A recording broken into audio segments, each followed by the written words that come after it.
Aujourd'hui, les gens se demandent comment et quand l'économie mondiale va se relever de sa récession actuelle. Même si personne ne peut prédire l'avenir, les utilisateurs d'eToro recommandent de rechercher des informations en observant comment les marchés ont réagi aux épidémies précédentes. Par le passé, après une crise initiale due à une épidémie, les marchés ont mis environ 6 mois pour rebondir. Une baisse à court terme avait tendance à être suivie par la poursuite d'une tendance haussière. Par exemple, la grippe porcine a commencé en 2009. 6 mois plus tard, le S&P 500 a augmenté de 18% et, en un an, il était en hausse de 35%. Bien que les rebonds passés ne permettent pas de prédire ce qui va se passer maintenant, ils peuvent faire la lumière sur ce qui pourrait nous attendre. Vous souhaitez obtenir plus d'informations ? Sur eToro, vous pouvez consulter, poser des questions et comparer les stratégies de plus de 10 millions d'utilisateurs du monde entier. Participez à la conversation. Sur eToro, le leader mondial des réseaux de trading social.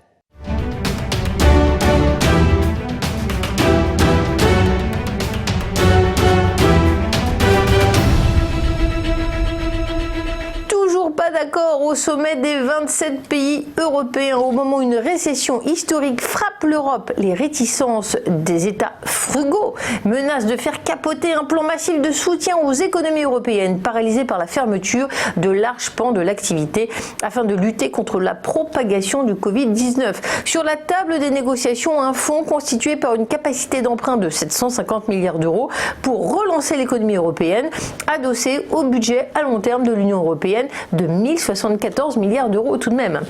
L'unanimité est nécessaire. Les discussions se heurtent à l'opposition du camp des pays partisans d'une stricte orthodoxie budgétaire emmenée par les Pays-Bas et l'Autriche. L'obligation de sortir masqué dans les lieux publics clos commence ce lundi en cause le relâchement trop important de certains clients, encouragé également par une cacophonie des règles d'un magasin à l'autre.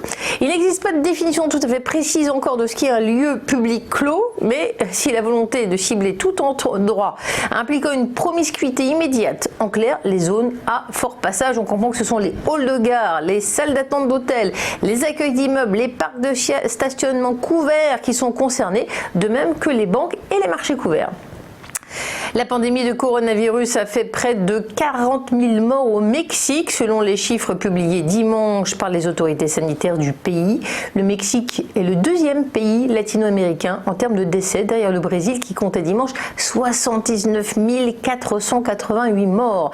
Quelques 96 millions de Mexicains souffrent de surpoids, d'obésité, 9 millions du diabète en raison notamment d'une mauvaise alimentation.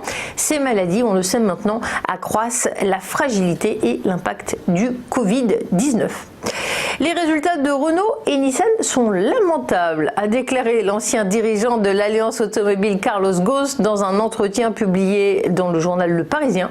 Réfugié au Liban depuis qu'il a fui la justice japonaise qui l'accuse de malversation financière, Carlos Ghosn a déploré que les deux groupes automobiles se replient sur eux-mêmes. De novembre 18 à juin 2020, le cours de l'action GM, General Motors, a baissé de 12%, tandis que Nissan accusait une chute de 55% et Renault de 70%, a-t-il souligné. Tous ces constructeurs sont confrontés à la même crise du Covid, mais Renault et Nissan sont sanctionnés plus que les autres. Carlos Ghosn ne s'est quant à lui pas rendu le 13 juillet dernier à la convocation de l'Office central de lutte contre la corruption et les infractions financières et fiscales en raison d'un obstacle technique, son passeport étant conservé par les autorités libanaise, a-t-il dit. On tourne une page de publicité et on fera le point sur la séance à la Bourse de Paris dans un instant.